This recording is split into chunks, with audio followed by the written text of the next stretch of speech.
nga xamante ni mooy convocation ou cambriolage au trésor. Bon, on va commencer par le cambriolage au trésor. J'ai entendu beaucoup de gens parler mais nag suñu dëkk li ci grave mooy les gens ils parlent sur ay sujets yu ñu maîtriser wul en fait nit ñi dañuy wax ni ma dégg ñu wax ci trésor ñu bëri xamuñu sax fonctionnement au trésor boo leen woon laaj leen sax lan mooy rôle ak lan mooy mission au trésor ils peuvent pas te le dire. Donc dans ce pays aussi j'ai regardé hier à la télé ay chroniqueurs qui racontent des inepties quoi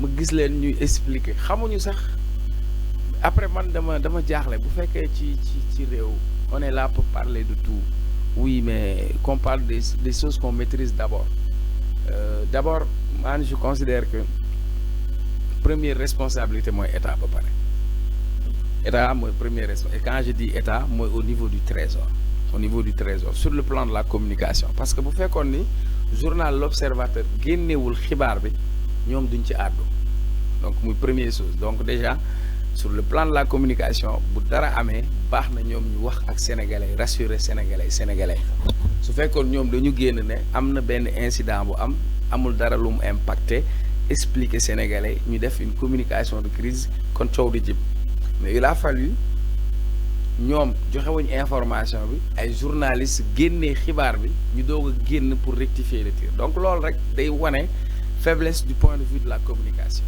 parce que je ne suis pas d'accord avec le syndicat du trésor. Le syndicat du trésor n'a rien à communiquer sur cette question parce qu'un syndicat son rôle se limite à défendre les intérêts moraux et matériels des travailleurs. Donc moi je n'écoute pas le syndicat pour qu'il vienne m'en parler. Maintenant suite à cela le DG du trésor doog a dem à la RTS pour leeral mooy médecin après la mort. Il faut que gouvernement bi ñu xam ni que communication dafa nekk benn processus bu ñu war a maîtriser. Ils doivent apprendre à communiquer avant su dara xewee balaa muy senn wala kenn di ko wax génn leen ngeen expliquer sénégalais ñu xam. Donc je crois que c'est une question aussi de responsabilité mais c'est aussi une question de transparence et de bonne gouvernance. Je donne juste un exemple fuite de gaz bi am Saint-Louis le gouvernement du Sénégal waxu ci il a fallu gouvernement Mauritanie comme mook Sénégal ko seeg ñu ne fuite de gaz am nañ seeni partenaires yu indi ay hélicoptère ñëw pour régler affaire bi pour que information bi fuite ñun au Sénégal ñu doog ko yëg donc nag dafay baax bu yooyu amee ku mel ni Birame Souleye mooy ministre de l'énergie waroon na def une communication pour rassurer sénégalais yi ne leen kat incident bi am na on l'a maîtrisé nii ak nii donc pour man yooyu dafa bokk ci ay impairs yoo xam ni waruñu ko defee donc sur l'affaire du trésor il fallait pas attendre qu'un journal sorte pour que ñoom ñu doog a communiquer et seen communication ni ñu ko tàmbalee woon ànduma ci parce que dañu dem jël ay syndicalistes pour ñu défendre trésor après ñeneen wax. Maintenant à propos du trésor quel est le rôle du trésor? Je crois que parfois mu gis ay chroniqueurs yu dëgër fit du wax quoi après man je me suis posé des questions parce que man mën naa wax ci trésor parce que nekk naa ci administration si sama liggéey damay jëflante ak trésor donc pendant des années donc xam naa lan mooy rôle lu trésor parce que ñun bi ñu nekkee xale à Pikine maire bu ñu doon fayee seen pension yeeg yooyu dañ naan damay dem trésor ba Pikine sax boo ñëwee Icotaf am na fu ñuy wax ko ñu trésor les gens pensent que foofu la boobu jamono bi nag conception boobu la ñu am ni foofu la ñuy denc alal mais tey rôle du trésor dafa dépassé loolu. Le rôle du trésor public c'est quoi? Je vous dis elle gère la trésorerie et quand on parle de trésorerie mooy finance publique. Maintenant dans les finances publiques le rôle trésor mooy le recouvrement des recettes. Première chose recouvrement des recettes ça veut dire tout ce qui est impôt tout ce qui est taxe trésor moo koy def recouvrement muy beneen bi dépenses yu ñuy exécuter yëpp trésor moo koy def ñetteel bi trésor mooy gérer la comptabilité publique nationale donc dans ñuy def comptabilité xam nañ ni que da ngay am ñu ne la dafay am entrée ak sortie bu ñu lay expliquer au début naa la débit crédit ceux qui ont fait la comptabilité ils comprennent ce que je veux dire donc le trésor public il s'occupe du recouvrement des recettes il s'occupe de l'exécution des dépenses et il s'occupe de la comptabilité. Maintenant fii ñu toll tey dañ ko digitaliser bon sang du xaalis bu toog dañ ko digitaliser. Xam nga digitaliser, je m'explique, je vous donne un exemple. Il y a un logiciel qui s'appelle GFilog.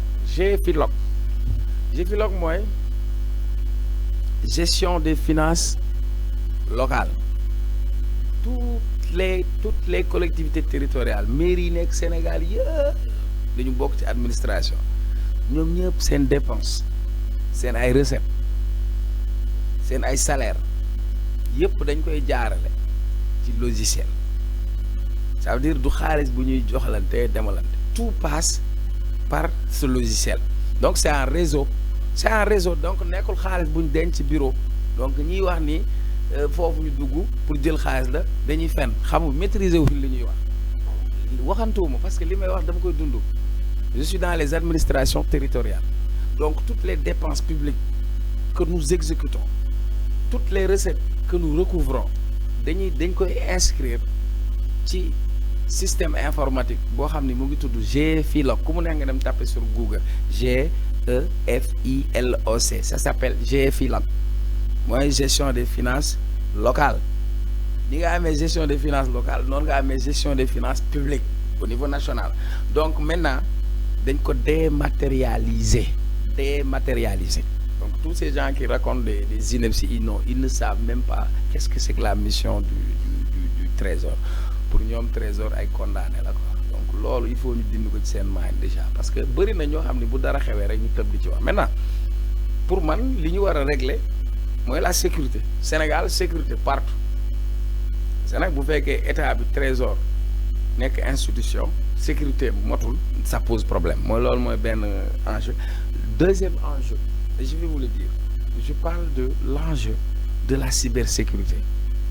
On parle de new deal informatique, on parle de numérique, mais dafa am benn aspect boo xam ne daf ci am solo mooy la cybersécurité. La cybersécurité, vous vous rappelez Macky Sall bi mu fi nekk rek présidence dañ ko attaqué seen site web yi. On a attaqué les sites web de la présidence. Tey les gens sont capables, am na ay hackers yoo xam ne ils peuvent attaquer des institutions. Donc on doit renforcer la cybersécurité, surtout que enjeu bi tey ci àdduna bi c'est la guerre des données où nous avons toutes nos données. Donc comment faire pour que état au Sénégal mën a teg ay politique ay programmes yoo xam ne dañuy gérer sunu cybersécurité. Xam nga tey léegi on parle même de cyberattaque. Sunu aéroport bi informatique moo koy doxal. Il suffit que benn saay-saay attaquer aéroport bi daa di dindi toute l'organisation. Donc foofu la ñu war a focus.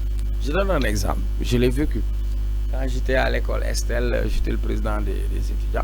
J'aimais innover, donc j'avais organisé la nuit des codes.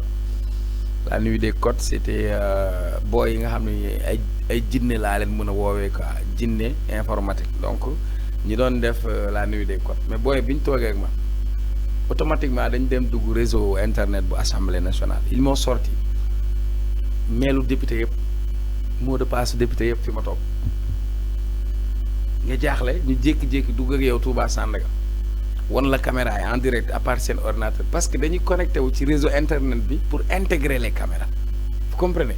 Donc aujourd'hui enjeu bi ça doit être la cybersécurité. On doit sécuriser tous nos réseaux, sécuriser surtout à l'ère du numérique. Donc je demande rapidement aussi aux autorités de la police et de la gendarmerie de pouvoir diligenter les enquêtes nécessaires pour que ñu xam kan moo def cambriolage bi et c'était quoi le mobile et lan moo tax nit ki def ko ak lan lañ ci jublu. Voilà. Alors beneen bi convocation de Ardo Gningue. Bon, Ardo Gningue